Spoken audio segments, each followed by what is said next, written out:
Welcome all. I am Satish Kumar. ബിടെക്കിന്റെയും ഡിപ്ലോമയുടെയൊക്കെ സിലബസിലുള്ള DC മെഷീൻസിന്റെ സ്ഥിരമായിട്ട് ചോദിക്കുന്ന question and ആൻസേഴ്സുമാണ്. Part 3 ആണ് നമ്മൾ നോക്കുന്നത്. അപ്പോൾ നമുക്ക് നേരെ വീഡിയോയിലേക്ക് പോയാലോ. ഓക്കെ, നമുക്ക് 6ാമത്തെ ക്വസ്റ്റ്യൻ തന്നെയാണ്. With a neat diagram explain the difference between lap winding and wave winding. 2 type winding ആണുള്ളത്, ലാപ്പും വേവും. അതപ്പോൾ അതിനെ ഒരു സർക്യൂട്ട് ഡയഗ്രത്തോടു കൂടി എക്സ്പ്ലെയിൻ ചെയ്യാനാണ് വന്നിരിക്കുന്നത്. നമുക്ക് ആദ്യം എക്സ്പ്ലനേഷൻ നോക്കാം. The lap winding is also called a parallel winding because the coils are connected in parallel, whereas in the wave winding, the coils are connected in series, hence it is called a series winding. The EMF of the lap winding is less as compared to the wave winding. അതായത് നമുക്ക് lap winding, lap wave എന്ന് പറയുന്നത് എന്താണ്, പാരലായിട്ട് connect ചെയ്ത് പോകുന്നതാണ്. അതുകൊണ്ട് തന്നെ അതെന്താണ്, അതിനെ പാരലൽ വൈൻഡിങ് എന്ന് വിളിക്കുന്നു. ഇനി അതുപോലെ വേവ് വൈൻഡിങ്ങിലാണെങ്കിൽ അത് ഒന്നിൽ നിന്ന് ഇങ്ങനെ മറ്റൊന്ന് കണക്ട് ചെയ്ത് പോകുന്നു, അതായത് അതിന് സീരീസ് ആണ്. അപ്പൊ അതുകൊണ്ട് തന്നെ സീരീസ് വൈൻഡിങ് എന്ന് വിളിക്കുന്നു. ഇനി EMF എന്താണ്, ലാപ്പ് വൈൻഡിങ്ങിൽ മറ്റേതിനെ അപേക്ഷിച്ച് കുറവായിരിക്കും. ഇൻ അതർ വേർഡ്സ് നമുക്ക് നോക്കാം.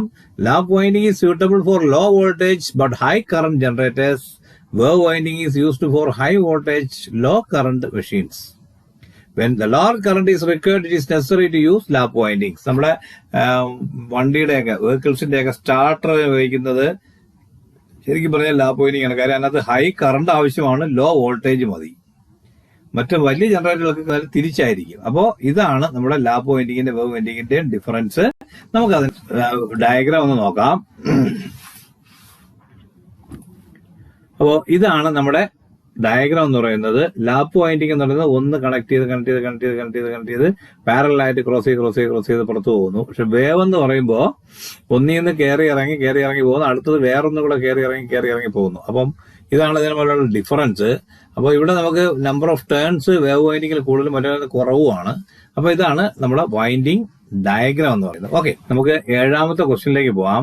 What are the different methods for cooling a power transformer? ഒരു പവർ ട്രാൻസ്ഫോമറിനെ കൂളിംഗ് ചെയ്യിക്കാനായിട്ട് ഏതൊക്കെ മെത്തേഡ്സ് ആണ് യൂസ് ചെയ്യുന്നതെന്നാണ് ചോദിച്ചിരിക്കുന്നത്. നമുക്ക് നോക്കാം. The following two transformers cooling methods are adopted in dry type transformer. Dry type transformer ഉപയോഗിക്കുന്നത് താഴെ പറയുന്ന 2 ഒന്ന് എയർ നാച്ചുറൽ അല്ലെങ്കിൽ AN കൂളിംഗും, മറ്റൊന്ന് that is cooled by the surrounding air. നമ്മുടെ അറ്റ്മോസ്ഫിയറിക് എയർ കൊണ്ട് തന്നെ കൂൾ ചെയ്യുന്ന മെത്തേഡാണ്. കൂടുതലും നമ്മളിപ്പം KCB എല്ലാം ആ മെത്തേഡാണ് ഉപയോഗിക്കുന്നത്. ഇനി heat transfer by natural air convention, അപ്പോൾ എയർ ഫോഴ്സ് കൂളിംഗ് എന്ന്. അപ്പോൾ AF cooling, force by air circulating using fans and blowers. അപ്പോൾ നമ്മുടെ KCB എല്ലാം ഉപയോഗിക്കുന്നത് അല്ലാതെ ആദ്യത്തെ ടൈപ്പാണ്.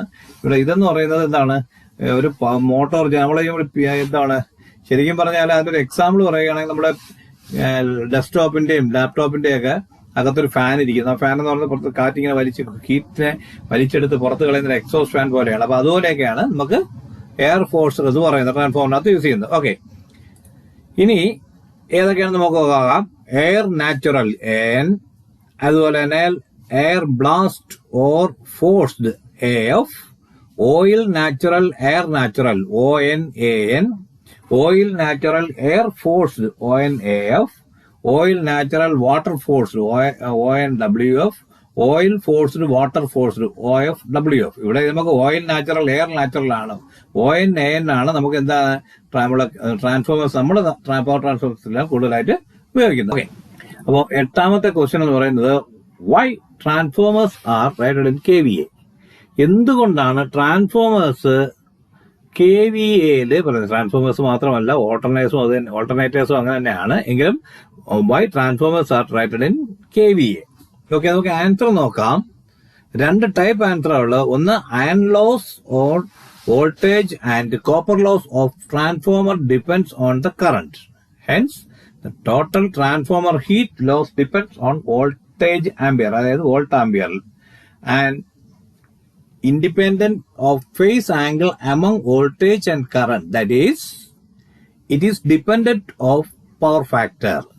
That is why the rating of the transformer in KVA and not in KW. അപ്പോൾ എന്താ പറഞ്ഞാൽ അയൺ ലോസും കോപ്പർ ലോസും ഒക്കെ ഡിപ്പെൻഡിങ് ആണ്, അതിന്റെ കറണ്ടിനെ ഡിപ്പെൻഡിങ് ആണ്. അതുകൊണ്ട് തന്നെ ടോട്ടൽ ട്രാൻസ്ഫോമറിന്റെ ഹീറ്റ് ലോസ് എന്ന് പറയുന്നത് അതിന്റെ വോൾട്ട് ആംബിയറിനെ ഡിപ്പെൻഡ് ചെയ്യുന്നു. വോൾട്ട് ആംബിയർ എന്ന് പറയുമ്പോൾ തന്നെ നമുക്കറിയാം ആ ഫേസ് ആംഗിൾ എന്ന് പറയുന്നത് എന്താണ്, നമുക്ക് പവർ ഫാക്ടറിനെ ഡിപ്പെൻഡ് ചെയ്യുന്നു. അതുകൊണ്ടാണ് ട്രാൻസ്ഫോമർ KVA പറയുന്നത്, ഒരിക്കലും KWA പറയാത്തതാണ്. ഓക്കെ, നമുക്ക് ഇതിനെ കുറച്ചുകൂടെ സിമ്പിൾ ആയിട്ട് പറയുകയാണെങ്കിൽ transformers are rated in KVA because their performance is independent of the load's power factor, while motors are rated in KWA because they are designed to deliver a specific amount of mechanical work. ഈ മോട്ടോറുകളൊക്കെ ശരിക്കും പറഞ്ഞാൽ എന്താണ്, അത് നമുക്ക് correct ഇത്ര load work ചെയ്യും, ഇത്ര കറണ്ടിൽ work ചെയ്യും എന്ന് മെക്കാനിക്കലായിട്ട് എന്നുള്ളത് കൺവേർട്ട് ചെയ്യാൻ പറ്റുന്ന പറയുന്ന ഒരു വാല്യൂ കിട്ടും. പക്ഷെ ട്രാൻസ്ഫോമർ എന്ന് പറയുന്ന ഒരു ഔട്ട്പുട്ട് തരുന്ന സാധനമാണ്. ആ തരുന്ന സാധനത്തിൽ നമ്മൾ കണക്ട് ചെയ്യുന്ന ലോഡിന്റെ പവർ ഫാക്ടറിനനുസരിച്ച് ഇതിന്റെ KVA KW ഡിഫറൻസ് വന്നുകൊണ്ടേയിരിക്കും. അതുകൊണ്ടാണ് ട്രാൻസ്ഫോമർ KVA പറയുന്നത്. ഓക്കെ, ഒൻപതാമത്തെ ക്വസ്റ്റ്യൻ എന്ന് പറയുന്നത് what is mean by all day efficiency of a distribution transformer. ഒരു ട്രാൻസ്ഫോമറിന്റെ ഓൾ ഡേ എഫിഷ്യൻസി എന്നതുകൊണ്ട് നിങ്ങൾ എന്താണ് ഉദ്ദേശിക്കുന്നത് എന്നാണ്. ആൻസർ നോക്കാം. All day efficiency means the power consumed by the transformer throughout the day. It is defined as the ratio of output power to the input power in kilowatt hour or watt hour of the transformer over 24 hours. Mathematically is represented as. അപ്പൊ എന്താണ് 24 hours. Mathematically എന്താണ് എന്താണ് ഒരു all day efficiency എന്ന് പറയുന്നത് ട്രാൻസ്ഫോമറിന്റെ load സൈക്കിളിനെ വെച്ചിട്ടാണ്. എങ്കിൽ പോലും ഓൾ ഡേ എഫിഷ്യൻസി എന്ന് പറയുന്നത് ഒരു 24 മണിക്കൂർ സമയത്തിനിടയ്ക്ക് വെച്ച് ഒരു ട്രാൻസ്ഫോമർ കൺസ്യൂം ചെയ്യുന്ന പവർ ഒരു ത്രൂ ഔട്ട് എ ഡേ. അപ്പൊ എന്ന് പറയുന്നത് ഇത് ഈ പവർ അത് കിലോവാട്ട് അവറിലോ വാട്ട് അവറിലോ ആണ് പറയുന്നതെങ്കിൽ തന്നെയും എന്താണ് ഔട്ട്പുട്ട് പവറിനും ഇൻപുട്ട് പവറിനും തമ്മിലുള്ള റേഷ്യോ ആണ്. ഒരു 24 അവേഴ്സിന്റെ ഗ്യാപ്പിനകത്തുള്ള ഔട്ട്പുട്ട് പവറിന്റെ ഇൻപുട്ട് പവറിന്റെ റേഷ്യോ ആണ് നമ്മൾ എന്തെന്ന് പറയുന്നത് ഒരു ഓൾ ഡേ എഫിഷ്യൻസി എന്ന് പറയുന്നത്. In other words, transformer the energy output is calculated in kilowatt our or KWH. Then ratio of total energy output to total energy input. Then output plus input അങ്ങനെ പറയുന്നത് എന്താണ്, output plus losses ആണ്. is calculated. Such ratio is called energy efficiency or all day efficiency of a transformer. നിങ്ങൾക്ക് ഈ രണ്ട് ആൻസറിൽ ഏത് വേണോ നിങ്ങൾക്ക് എളുപ്പമെന്ന് തോന്നുന്നത് പഠിച്ച് എഴുതാൻ പറ്റുന്നതാണ്. ഓക്കെ, അപ്പോ 10ാമത്തെ ക്വസ്റ്റ്യൻ ആണ് ഈ വീഡിയോയിലെ അവസാനത്തെ ക്വസ്റ്റ്യൻ ആണ്. Draw A phasor diagram of transformer with capacity load. നമുക്കറിയാം ഒരു കപ്പാസിറ്റി ലോഡ് എന്ന് പറയുമ്പോഴത്തേക്ക് എന്തായിരിക്കും, അത് ലീഡിങ് ആയിരിക്കും. ഇനി ഇൻഡക്റ്റീവ് ലോഡാകുമ്പോൾ അത് ലാഗിങ് ആയിരിക്കും. ഇനി റെസിസ്റ്റീവ് ലോഡാകുമ്പോൾ അത് യൂണിറ്റി ആയിരിക്കും. അപ്പൊ ഇവിടെ കപ്പാസിറ്റി ലോഡിന്റെ ആള് പ്രവചിക്കുന്നത്. അപ്പൊ ജസ്റ്റ് ഒന്ന് നോക്കുക, ഡയഗ്രാം നോക്കുക, നമുക്ക് കാണാൻ പറ്റും. ഐയും തീറ്റയും ഒക്കെ നമുക്ക് കാണാൻ പറ്റും. അപ്പൊ ഇതിനകത്ത് നമുക്ക് അതിന്റെ കപ്പാസിറ്റി ലോഡാകുമ്പോൾ അത് ലീഡ് ചെയ്യുന്നത് നമുക്ക് കറക്റ്റായിട്ട് അറിയാൻ പറ്റും. ഓക്കെ, ഇതാണ് നമ്മുടെ സർക്യൂട്ട് ഡയഗ്രാം. അപ്പോ നമ്മുടെ വീഡിയോ ഇവിടെ അവസാനിക്കാം. അടുത്ത വീഡിയോ കാണുന്നത് വരെ വെയിറ്റ് ചെയ്യുക. നിങ്ങളുടെ സെയിം കാറ്റഗറിയിലുള്ളവർക്ക് വീഡിയോ ഷെയർ ചെയ്യുക. നിങ്ങളുടെ കമന്റുകൾ അതിനകത്ത് രേഖപ്പെടുത്തുക. ആദ്യം കാണുന്ന ഫോൺ നമ്പറിലോ അല്ലെങ്കിൽ നമ്മുടെ കമന്റ് ബോക്സിലൂടെ രേഖപ്പെടുത്തുക. അപ്പോൾ പുതിയൊരു വീഡിയോയിലേക്ക് എത്തുന്നത് വരെ താങ്ക് യു.